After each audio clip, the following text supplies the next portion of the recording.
Hello everyone, welcome back to my YouTube channel. आज हम start करने वाले हैं क्लास 10 का चैप्टर नंबर 3। क्या है चैप्टर नंबर 3 में? Pair of linear equations in two variable. हमें सोल्व करनी है pair of linear equation two variable के अंदर। सबसे पहले तो हम यही समझते हैं कि लीनियर इक्वेशन होती क्या है। इक्वेशंस तो हमारे पास काफी तरह की है। लेट्स सपोज कि मैंने लिखा यहाँ पर देन 2x + 3 = 0, या मैंने लिखा यहाँ से 2x + 3y - 4 = 0, या हम लिख देते हैं 2x² + 3x - 4 this is equal to 0, या हम लिखें यहां से 4x³ + 2x² - 3x this is equal to 0। तो इनमें से हमें कैसे पता लगेगा कि लीनियर इक्वेशन कौन सी है? तो लीनियर इक्वेशन की अगर हम बात करें तो लीनियर इक्वेशन की आपको एक पहचान होनी चाहिए। यहां पर हम बोलते हैं कि यहां जो होगी हाईएस्ट पावर, हम बात किसकी कर रहे हैं यहाँ पर? हाईएस्ट पावर की। देखो पावर तो काफी हो सकती है, लेकिन हम बात कर रहे हैं हाईएस्ट पावर की, और वो क्या होनी चाहिए? 1। क्या बोल रहे हैं? वो क्या होनी चाहिए? हमारे पास 1 होनी चाहिए। सेकंड, इसी तरह से देखो, ये तो मैंने बात की लीनियर इक्वेशन की। अगर हम यहां से बात करते हैं क्वाड्रेटिक इक्वेशन की, तो क्वाड्रेटिक इक्वेशन में क्या होता है? तो क्वाड्रेटिक इक्वेशन की अगर हम बात करें तो यहां पर जो है हाईएस्ट पावर हमारे पास होगी 2। हाईएस्ट पावर क्या हो जाएगी? हमारे पास 2 हो जाएगी। ठीक है। इसी तरह से अगर आप बात करेंगे क्यूबिक इक्वेशन की, तो क्यूबिक इक्वेशन में क्या होता है? अब आप खुद समझ गए होंगे क्यूबिक इक्वेशन में जो है हमारे पास हाईएस्ट जो पावर रहेगी, हाईएस्ट पावर वो क्या हो जाएगी? 3 हो जाएगी। ठीक है। तो इस तरह से आपको कोई कंफ्यूजन नहीं रहनी चाहिए कि लीनियर इक्वेशन है तो हमारे पास हाईएस्ट पावर 1 होगी, अगर क्वाड्रेटिक इक्वेशन चल रही होगी तो हमारे पास हाईएस्ट पावर 2 होगी, और अगर क्यूबिक इक्वेशन चल रही होगी तो हमारे पास हाईएस्ट पावर कितनी हो जाएगी? 3 हो जाएगी। तो अब अगर आपसे कोई पूछे यहाँ से, तो यहाँ से कौन कौन सी इक्वेशंस लीनियर है या फिर कौन सी क्वाड्रेटिक है, तो देखो चेक करते हैं। यहाँ पर हाईएस्ट पावर जो है इसकी वेरिएबल्स की हम चेक करते हैं। वेरिएबल में जो पावर 1 है, तो ये किस तरह की इक्वेशन हो गई? हमारे पास लीनियर हो गई। ठीक है। यहां चेक कीजिए, यहाँ पर x की पावर 1 है, y की पावर कितनी है? 1। तो ये भी किस तरह की इक्वेशन का एग्जांपल है? लीनियर इक्वेशन की जो है एग्जांपल ये हमें दिया गया है। यहां पर देखो, यहाँ एक स्क्वायर है और यहाँ पावर कितनी है? 1। हाईएस्ट देखो 2 और 1 में से बड़ा कौन है? 2। दैट मीन जो है हाईएस्ट पावर अब कितनी हो चुकी है? 2 हो चुके हैं। तो ये किस तरह की इक्वेशन बनेगी? ये बनेगी क्वाड्रेटिक इक्वेशन। ठीक है। तो ये क्वाड्रेटिक इक्वेशन हमारे पास है, और यहां अगर हम बात करें तो पावर है 3, 2 और यहाँ पे कितना है? 1। लेकिन इन सब में से अगर आपसे कोई हाईएस्ट पूछे तो हाईएस्ट आप बता दो कि क्या है? 3 है। तो यहाँ पर अगर हाईएस्ट पावर 3 हो जाती है तो वो किस तरह की इक्वेशन बनेगी? Cubic equation. तो ये हो गई हमारे पास क्यूबिक इक्वेशन। तो आप कंफ्यूजन किसी भी तरह की नहीं रहनी चाहिए, कंफ्यूजन यहाँ पर कि कौन सी इक्वेशन लीनियर है या फिर कौन सी क्वाड्रेटिक है या फिर कौन सी क्यूबिक इक्वेशन है। तो ये आपको क्लियरली समझना है कि लीनियर इक्वेशन में पावर जो हाईएस्ट 1 रहती है, क्वाड्रेटिक इक्वेशन में हाईएस्ट पावर 2 रहती है, और यहाँ पर अगर हम बात करें क्यूबिक इक्वेशन की तो हाईएस्ट पावर कितनी रहेगी? 3 रहेगी यहाँ पर हाईएस्ट पावर। और यहाँ पर हमें जो काम करना है, सिर्फ लीनियर इक्वेशन पर ही काम नहीं करना, हमें लीनियर इक्वेशन चाहिए किसके अंदर? 2 वेरिएबल्स के अंदर। तो अब यहाँ से आप देखो कि अगर हम लीनियर इक्वेशन की बात करें उसमें 2 वेरिएबल होने चाहिए। वेरिएबल्स हम किनको बोलते हैं? ये जो भी हमारे XYZ होते हैं इनको हम क्या बोलते हैं? इनको हम क्या बोलेंगे? वेरिएबल बोलेंगे। ठीक है। तो देखो यहां अगर मैं बात करूं, ये भी लीनियर इक्वेशन थी, ये भी लीनियर इक्वेशन थी, तो इनमें से लीनियर इक्वेशन इन 2 वेरिएबल कौन सी है? इसमें आप ध्यान से देखिए, सिर्फ x है। क्या है? सिर्फ x। ये लीनियर इक्वेशन तो है, बट ये किसमें है? 1 वेरिएबल में है। किसमें है? 1 वेरिएबल में। और ये भी अगेन लीनियर इक्वेशन है, लेकिन आप यहां ध्यान से देखिए, यहाँ x है और यहाँ क्या है? हमारे पास y है। कितने वेरिएबल आ गए? 2 वेरिएबल। लीनियर इक्वेशन तो है ही, और कितने वेरिएबल आ गए साथ में? 2 वेरिएबल। तो ये क्या हो गई? Linear equation in 2 variable. समझ आया आपको? तो हम जिसके ऊपर अब काम करने वाले, जिन इक्वेशंस पर काम करने वाले हैं, वो इस तरह की होगी लीनियर इक्वेशन इन 2 वेरिएबल। एक लीनियर इक्वेशन होगी जिसमें हाईएस्ट पावर क्या रहेगी? 1 रहेगी, और यहाँ पर कितने वेरिएबल होंगे? टोटल 2 वेरिएबल होंगे। ठीक है। इन्हीं के ऊपर हम काम करने वाले हैं। नेक्स्ट इसने बोला है कि वो पेयरिंग में होनी चाहिए, पेयर ऑफ लीनियर इक्वेशन। ठीक है। तो यहां से पेयरिंग में मिलेगी, तो पेयरिंग का मतलब तो हम सबको ही पता है कि क्या होता है कि यहाँ पर हमें 2 तरह की 2 इक्वेशंस दी जाएंगी। 2x, लेट्स सपोज कि मैं एक इक्वेशन लेती हूँ 2x + 4y - 3 = 0, और एक इक्वेशन मैं और ले लेती हूँ यहाँ से 3x + 5y +4 this is equal to 0। तो इस तरह की 2 इक्वेशंस आपको देखने को मिलने वाली है अपने हर क्वेश्चन में। तो आपको क्या करना है? इन्हीं पर अपना सारा काम करना है। तो देखो क्या क्या वहां पर बेसिक रहने वाला। आप एक बार यहाँ पर इसका इंट्रो समझ जाओ तो आपको कुछ भी चीजें समझने की जरूरत नहीं है। फिर वहां क्या करोगे, आप डायरेक्टली अपने क्वेश्चन सोल्व आउट करोगे खुद से ही। तो देखो यहाँ पर क्या है हमारे पास, एक इक्वेशन जो हमने लिखी है 2x प्लस 4y माइनस 3, तो इसको हम ना जनरल इक्वेशन से कंपेयर करते हैं। ठीक है, तो कोई भी एक जनरल इक्वेशन में यहाँ पे लिखूंगी तो आपको समझना है कि क्या होता है, या फिर इन्हीं के फॉर्म देख लो। यहां मैं लिख देती हूँ अलग से, a1x plus b1y plus c this is equal to 0। और सेकेंड इक्वेशन जो मैं यहाँ पुट कर रही हूँ, हमने लिखा था, चलो हम कुछ से कुछ भी लिख लेते हैं यहाँ से, 4x plus 5y minus of 2 ले लेते हैं यहाँ पे, माइनस 2 इक्वल टू 0।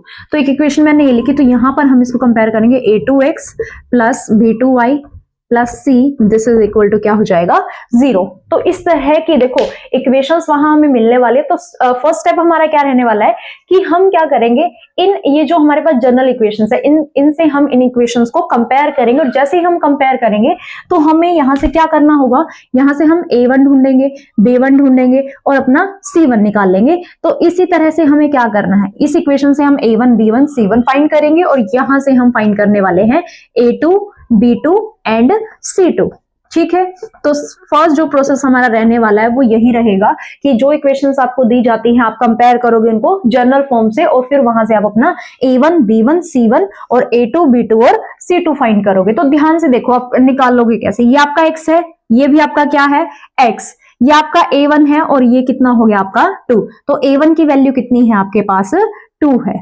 ठीक है, यहां से देखो ये y है, ये भी y है, ये सेम हो गई। b1 की वैल्यू कितनी हो गई हमारे पास 4 हो गई, तो b1 कितना पुट हो गया 4। यहां से देखो c की वैल्यू क्या आ जाएगी, देखो यहाँ प्लस है यहाँ माइनस है, तो हम क्या लेंगे माइनस भी अपना साथ में उठाएंगे, और c की जो c1 है हमारे पास वो कितना हो चुका है माइनस ऑफ 3। अब यहां से फाइंड हम करेंगे अपना a2 जो है कितना हो चुका है हमारे पास 4। देखो यहां से कंपेयर करो, ये तो x ही है, तो a2 की वैल्यू कितनी हो गई 4 हो गई। b2 की वैल्यू कितनी हो गई यहां से 5 हो गई, और जो c2 है वो कितना आ चुका है हमारे पास माइनस ऑफ 2। तो देखो यहां से हमने क्या किया, a1 b1 c1 अपने जो है a2 b2 c2 सब हमने फाइंड कर लिया है।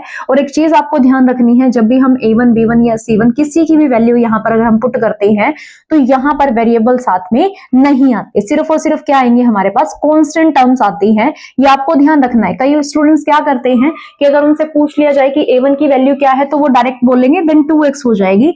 लेकिन आपको ये चीज ध्यान रखनी है कि आपकी जितनी भी वैल्यूज है, ये a1 b1 c1 या a2 b2 c2 जो भी है आपके पास, इनमें कभी भी वेरिएबल पुट नहीं होता। सिर्फ क्या वैल्यूज आती है यहाँ पर कांस्टेंट वैल्यू आती है। अब आपसे क्या पूछा जाएगा इनके बेसिस पर, अब ये जो a1 b1 c1 आपने निकाले हैं इनका काम क्या है, काम क्या होगा कि आपसे पूछा जाएगा कि ये जो दो इक्वेशंस आपको जो दी गई है ये किस तरह की इक्वेशंस है, कैसी ये लाइन बना रही हैं। ठीक है, लाइंस कितने तरह की होती है, या बेसिकली अगर हम बात करें यहाँ पर हम 3 तरह की लाइंस की बात करेंगे। या तो क्या होगा हमारे पास इंटरसेक्टिंग लाइंस होंगी। कैसी लाइंस होंगी, इंटरसेक्टिंग लाइंस। ठीक है, तो इंटरसेक्टिंग लाइंस किस तरह की होती है आपको पता ही है। इंटरसेक्टिंग लाइंस की अगर हम बात करें तो वो एक दूसरे को क्या करती मिलेगी, इंटरसेक्ट करती मिलेगी। तो ये क्या हो जाएगी हमारे पास इंटरसेक्टिंग लाइंस। सेकेंडली अगर हम बात करें तो हमारे पास होंगी कोइंसिडेंस लाइंस। कोइंसिडेंस लाइंस, तो ये किस तरह की इक्वेशन होती है, ये होंगी हमारे पास एक लाइन हमारे पास ये है, और जस्ट अगर मैं इसी के ऊपर दूसरी लाइन और बना देती हूँ यहाँ पर, तो ये क्या दिखाई देगी आपको, कोइंसिडेंट लाइन। दिखने में तो ये एक ही होती है लेकिन नहीं, हम एक के ऊपर ही दूसरी लाइन को बना देते हैं और इन्हीं को बोला जाता है कोइंसिडेंट लाइन। थर्डली अगर हम बात करें तो ये बनती है हमारे पास पैरेलल लाइंस। ठीक है, पैरेलल लाइंस आपको पता ही है क्या होती है कि अगर हम 2 लाइनें बना रहे हैं तो उन दोनों के बीच का जो डिफरेंस है वो कैसा रहता है, सेम रहता है। तो ये किस तरह की लाइंस है, पैरेलल लाइन है। तो क्वेश्चन में आपसे पूछा जाएगा कि किस तरह की लाइंस जो है वो बना रही हैं ये 2 इक्वेशंस, तो वहां पर हमें चेक करना पड़ेगा। चेक कैसे करते हैं, चेक करते हैं हम इन रेशोज की हेल्प से, कि रेशोज जैसे आएंगे वैसे हमें पता लग जाएगा कि किस तरह की लाइंस बनेंगी। ठीक है, तो देखिए यहां पर अगर हमारे पास क्या आ जाए, हमारे पास आ जाए a1 by a2 is not equal to b1 by b2। ठीक है, ये मोस्ट इंपॉर्टेंट टर्म है। अगर आप एक बार ये समझ लो ना, ये पूरी जो टेबल उन्होंने बना के दी है, मैं आपको यहाँ ऐसे सिखाऊंगी, आपको रटना नहीं है इन चीजों को, ध्यान से सिर्फ समझना है, देखना है, और आपको अपने आप ही चीजें जो है याद हो जाएंगी। अगर आपका A1 by A2 not equal to आ जाए किसके, B1 बाय B2 के, तो यहां से क्या होगा, किस तरह की लाइंस बनाएंगे, ये बनाएंगे इंटरसेक्टिंग लाइन, इंटरसेक्टिंग लाइंस। ठीक है, ये इंटरसेक्टिंग लाइन जो है बनाने वाले हैं, और इंटरसेक्टिंग लाइन जो आपको पता ही है इस तरह से बनती है। अब आप एक बात बताइए, इन दोनों के बीच में जो लाइन मैंने बनाई है, एक ही कॉमन पॉइंट आया, कितने कॉमन पॉइंट आए, सिर्फ एक। अगर एक कॉमन पॉइंट है यहां पर, तो इसके सॉल्यूशंस कितने निकलने वाले हैं, इसके सॉल्यूशन निकलेंगे ओनली वन सॉल्यूशन। क्या लिखेंगे, ओनली वन सॉल्यूशन। जितने भी यहां से देखो, जितने भी कॉमन पॉइंट आएंगे उतने ही सॉल्यूशन हम फाइंड आउट यहां पर कर सकते हैं।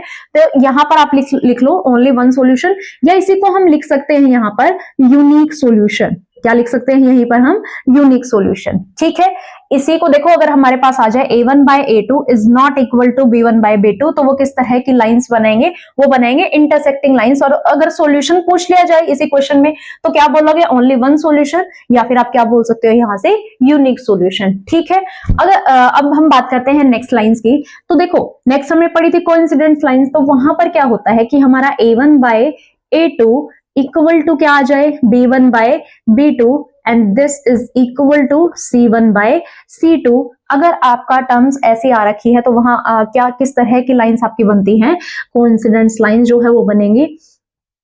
ठीक है, तो कोइंसिडेंट लाइंस वहां पर बनने वाली है। और अगर यहां पर बोले सॉल्यूशन कैसे होंगे, तो आपको पता है एक लाइन के ऊपर ही अगर हम दूसरी लाइन बनाएं, तो कितने जो है कॉमन पॉइंट्स आएंगे, एक लाइन के ऊपर कितने जो है पॉइंट्स बनते हैं। पॉइंट्स की अगर बात की जाए तो वो इनफाइनाइट मैनी पॉइंट्स बनते हैं। तो अगर यहां से कॉमन पॉइंट्स की बात की जाए, तो वो कितने होंगे, वो भी कितने होंगे हमारे पास, इनफाइनाइट मैनी पॉइंट जो है हमारे यहाँ पर कॉमन आ सकते हैं। तो यहां पर हम क्या बोलते हैं, इनफाइनाइट मैनी सॉल्यूशन।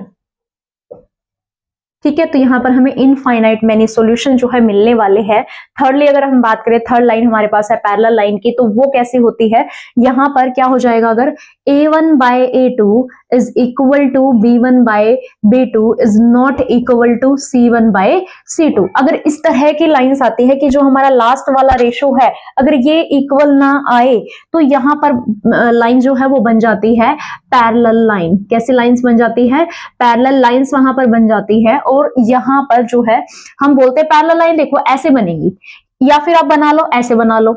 तो अब एक बात बताइए, यहां पर तो हम बोलते हैं कि जो डिस्टेंस है ना वो सेम रहता है इन लाइंस के बीच का, क्या कोई भी यहां पर कॉमन पॉइंट आया, नहीं आया।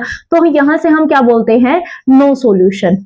क्या बोलेंगे, नो सॉल्यूशन। तो देखो यहां से आपको क्या करना है, जो जितने भी कॉमन पॉइंट्स होंगे ना उतने ही हमारे पास क्या बन जाते हैं, सॉल्यूशन बन जाते हैं। यहां पर एक कॉमन पॉइंट आया, तो यहां पर ये क्या बना, यूनिक सॉल्यूशन बन गया। यहां पर बहुत सारे कॉमन पॉइंट्स आ रहे थे, इनफाइनाइट मैनी, तो सॉल्यूशंस भी कितने हो गए हैं, इनफाइनाइट मैनी सॉल्यूशन हो गए हैं। और अगर आप चेक करो यहाँ पे पैरेलल लाइंस में, तो पैरेलल लाइंस में तो क्या होता है, कॉमन पॉइंट होता ही नहीं है। तो दैट मीन्स यहां पर क्या आ जाएगा हमारे पास, नो सॉल्यूशन। ये जो पूरी टेबल उन्होंने बना के दे रखी है, ये रटने की जरूरत नहीं है, आप सिर्फ एक बार यहां से कर लीजिए, आपको बहुत अच्छे से याद हो जाएगी। उसके अलावा वहां पर एक चीज जो मेनली पूछी जाती है, वो क्या होती है, एक चीज वो पूछते हैं कंसिस्टेंट और इनकंसिस्टेंट। तो कंसिस्टेंट कौन होंगी टर्म्स, जिन टर्म्स के सॉल्यूशन आ सकते हैं। तो किन किन के सॉल्यूशन आ सकते हैं, इंटरसेक्टिंग लाइन का सॉल्यूशन आ सकता है, कोइंसिडेंट लाइन का सॉल्यूशन आ सकता है। तो ये कैसी हैं, ये बनेंगे इनकंसिस्टेंट, सॉरी ये बन जाएंगे हमारे पास कंसिस्टेंट। क्या बनेंगे, कंसिस्टेंट बन जाएंगे। और ये जो है जिसका सॉल्यूशन हम फाइंड नहीं कर सकते, ये बनेंगे हमारे पास इनकंसिस्टेंट। तो देखिए आपका जो है बोर्ड क्लासेस के अंदर इनमें से एक क्वेश्चन कंफर्म होता है आना, या तो वो क्या पूछ लेगा कि किस तरह की लाइंस बन रही हैं, या वो पूछता है कि किस तरह के सॉल्यूशन जो है यहाँ पर आएंगे, कितने सॉल्यूशन यहाँ पर आ सकते हैं, या थर्डली वो पूछ सकता है कि लाइन जो ये आपको दे रखी है ये कंसिस्टेंट है या फिर इनकंसिस्टेंट है। तो पूरी इस एक टेबल की हेल्प से आपको ये जो सारी चीजें याद हो जाती है और आप क्या करते हो, फ्री के जो है हम नंबर वहां से ले सकते हैं। अगर आपको यही नहीं पता कि रेशियोज में कहाँ अगर कोई किसके अनइक्वल है या फिर इक्वल टर्म्स आ जाते हैं तो किस तरह की लाइंस बनती है, अगर आप ये नहीं सीख पाते तो आप पूरी एक्सरसाइज में कंफ्यूज होते रहोगे कि कहाँ क्या आएगा। तो उससे पहले बढ़िया ये होगा कि आप पहले ये इन टर्म्स को याद कर लीजिए, ठीक है। अब देखते हैं हमारी जो इक्वेशन है उसमें वो किस तरह की इक्वेशन हमने यहाँ पर पुट डाउन की हुई है। तो देखो यहां से सबसे पहले तो हम पहले तो रेशो जो है अपना वो फाइंड करेंगे, क्योंकि आपने सबने देखा होगा कि हम हर उसके अंदर क्या कर रहे हैं, इन रेशोज को ही कंपेयर कर रहे हैं। तो रेशोज को कंपेयर करने के लिए पहले रेशोज होने भी चाहिए, ठीक है। तो वो लिख लेते हैं एक बार यहाँ पर क्या क्या है हमारे पास। तो यहाँ हम रखेंगे A1 बाय A2, ठीक है। तो A1 बाय A2 देखिए क्या है, A1 की वैल्यू कितनी है 2 है, और A2 कितना है आपके पास, A2 है हमारे पास 4।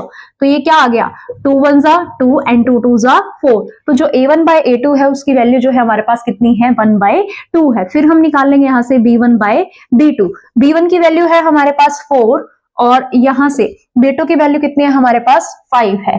तो ये कितना हो गया 4 बाय 5 हो गया, ये कट नहीं रहा तो इसको एज इट इज रख लेते हैं यहीं पर। फिर नेक्स्ट हम निकालेंगे C1 बाय C2 निकाल लेंगे। तो यहाँ से C1 जो है हमारे पास -3 है और जो C2 है हमारे पास वो है -2। माइनस से माइनस क्या हो गया, कैंसल आउट हो गया। अब आप एक चीज देखिए, यहाँ से A1 बाय A2 की वैल्यू 1 बाय 2 है और इसकी वैल्यू कितनी है 4 बाय 5। क्या 1 बाय 2 इक्वल होगा 4 बाय 5 के, नहीं होगा।